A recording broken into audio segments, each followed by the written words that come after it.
everyone, it's me again, Happy Lou Vlog. So welcome back to my random vlogs. More power and keep safe everyone. So God bless. It's me again, Happy Lou Vlogs.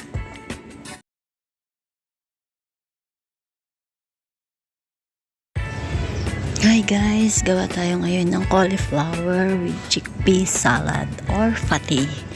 Kasi before gumawa ako ng eggplant with chickpea din, fatty yung tawag nila. So hindi ako sure pero yun na lang ang ano ko. Salad, cauliflower and chickpeas with dressing na yogurt. So yun lang, easy lang guys. So ayan, nilagyan ko siya ng sangkap, nahugas ko na and luto na rin yung naki natin.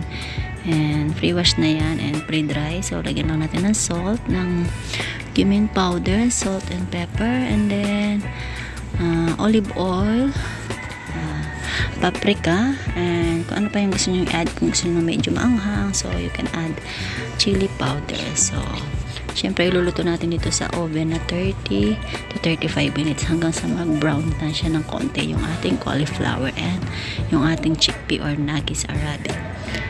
So yun lang guys, I hope na magustuhan nyo.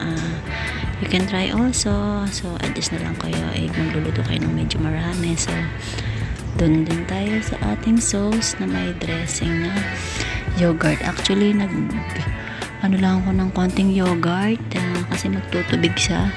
And nigo sa oven blender ko yung ating bakadunis or parsley. So much better if may feta cheese kayo, feta cheese yung gamitin nyo para hindi siya watery. So nag-blend ako ng konti and then minix ko lang siya sa ating yogurt. So nag-add lang ako ng garlic fresh, and salt and pepper and konting sugar. So kayo na rin ang mag-add kung ano pang gusto nyong tama sa inyong panglasa. So yun lang guys, and thank you so much and thank you for your support and God bless everyone. More power to our channel. Bye bye, it's me again, Happy Lou Vlogs.